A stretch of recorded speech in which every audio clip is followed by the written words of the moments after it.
नमस्कार विद्यार्थ्यांनो, सगळ्यांचं स्वागत आहे. आज आपण नो युअर डिस्ट्रिक्ट मध्ये जाणून घेणार आहोत यवतमाळ या डिस्ट्रिक्ट विषयी. आता तुम्हाला सगळ्यांना माहिती आहे, यवतमाळ हा एक महत्वाचा जो काही जिल्हा आहे हा अमरावती प्रशासकीय विभागामध्ये येतो. आणि जर इथलं ऐतिहासिक पार्श्वभूमी जर बघितली, बेरार हे एक प्रांत जो होता त्याच्या हस्तांतरणानंतर पूर्व आणि पश्चिम बेरार असे दोन जिल्हे बनवण्यात आलेले होते. आणि पुढे 1864 मध्ये विद्यार्थ्यांनो यवतमाळ, दारवा, केळापूर, वणी असे स्वतंत्र जिल्हे निर्माण करण्यात आले. आणि निजामाने बेरार हे भारत सरकारला भाडेपट्ट्यावर चालवायला दिलं. आणि मग हैदराबाद परगण्यामधून त्याची वेगवेगळी पुनर्बांधणी करण्यात आली. आणि नंतर पुसद जिल्ह्यातून विभागल्या गेल्यानंतर यवतमाळ या जिल्ह्याचं एक महत्वाचं नामकरण करण्यात आलेलं. बरं, अमरावती प्रशासकीय विभागातील यवतमाळ हा तेलंगणाच्या सीमेलगत वसलेला एक महत्वाचा भाग आहे. हे महत्वाचं आहे. आणि सगळ्यात महत्वाचं, पांढरं सोनं पिकवणारा जिल्हा म्हणजेच कापसाचं.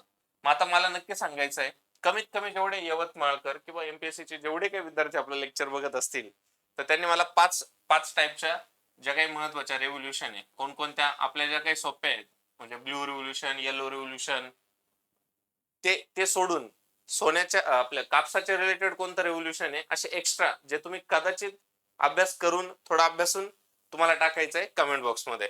याचं मुख्यालय येतं यवतमाळमध्ये आणि एकूण क्षेत्रफळ जर म्हटलं तर 13,590. हा यवतमाळ जिल्हा हा अमरावती प्रशासकीय विभागातील सर्वात मोठ्या जिल्ह्यांपैकी येतो का, एवढं कमेंट बॉक्स मध्ये नक्की टाकायचंय.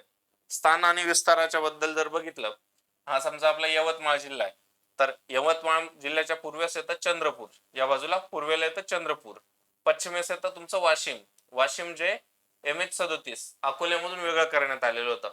दक्षिण आणि नैऋत्य बाजूस तुमचं येतं नांदेड, दक्षिण आणि नैऋत्य बाजूस येतं तुमचं नांदेड, दक्षिण बाजूला तेलंगणा राज्य म्हणजे इकडं, आणि उत्तरेस तुमचं अमरावती आणि वर्धा जिल्हा, वर्धा या बाजूला, अमरावती या बाजूला.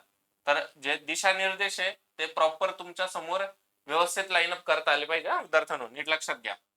त्यानंतर 16 तालुके, यवतमाळ, वणी, पुसद, उमरखेड, कळंब. कळंब तालुक्यातील जो काही गणपतीचा देव आहे स्वयंभू मानला जातो, तो पण एक महत्वाचा आहे. केळापूर, बाबुळगाव, घाटंजी, राळेगाव, मारेगाव, महागाव, दारवा, नेर, दिग्रस, आर्णी आणि झरी झांबडी हे तुमचे 16 जिल्हे आहे, 16 तालुके आहे.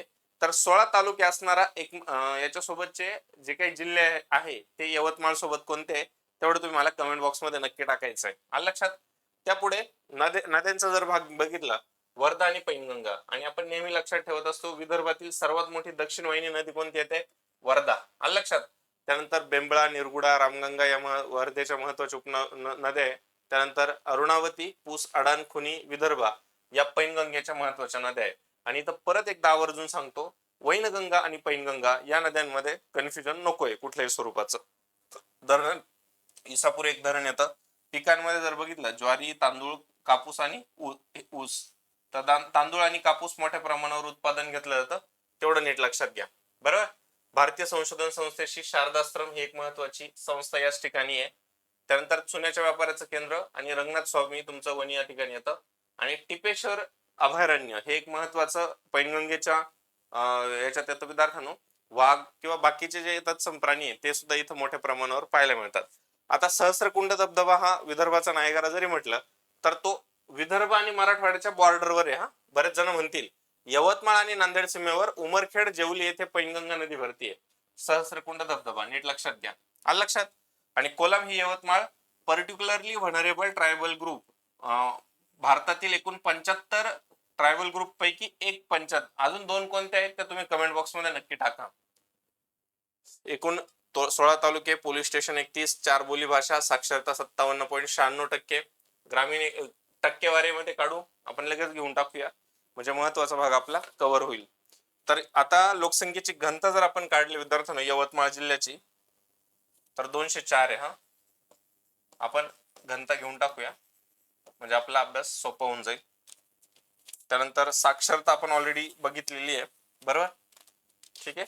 त्यानंतर तुमचं नागरी लोकसंख्येचं प्रमाण जर बघितलं, नागरी लोकसंख्येचं प्रमाण तर ते येतं 21.8. ठीक आहे. त्यानंतर ग्रामीण लोकसंख्येचं प्रमाण जर इथं बघितलं तर ते येतं 78.4. ठीक आहे. आणि तुमचं बाललिंग गुणोत्तर आणि लिंग गुणोत्तर याच्यात बऱ्याच जणांची गडबड होती, त्यामुळे ते व्यवस्थित क्लिअर करून देतो. लिंग गुणोत्तर येतं 952, सेपरेट घेऊया आपण. लिंग गुणोत्तर 952 बरोबर.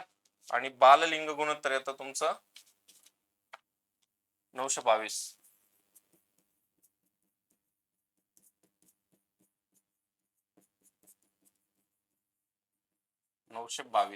हे आकडेवारी तुम्हाला नीट लक्षात ठेवायची आहे. ग्रामीण वगैरे आपण पूर्ण केली, घनता पण व्यवस्थित केली, साक्षरता झाली तुमची. आलं लक्षात. तर ही आकडेवारी तुम्हाला आणखीन महत्वाची आहे, जेणेकरून तुम्हाला एक्झामच्या पॉईंट ऑफ व्ह्यूने ते सोपं होईल. आपण याच्यानंतर गडचिरोली जिल्हा बघतोच आहे. आलं लक्षात.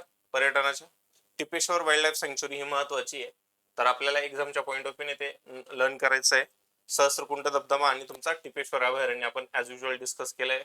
आणि कळंब तालुक्यातील एक महत्वाचा जो काही गणेश उत्सव आहे, ज्याची गणपती बाप्पावरती पूर्ण विश्वास आहे विद्यार्थ्यांनो, ते नक्की हरत असतो तो चिंतामणी.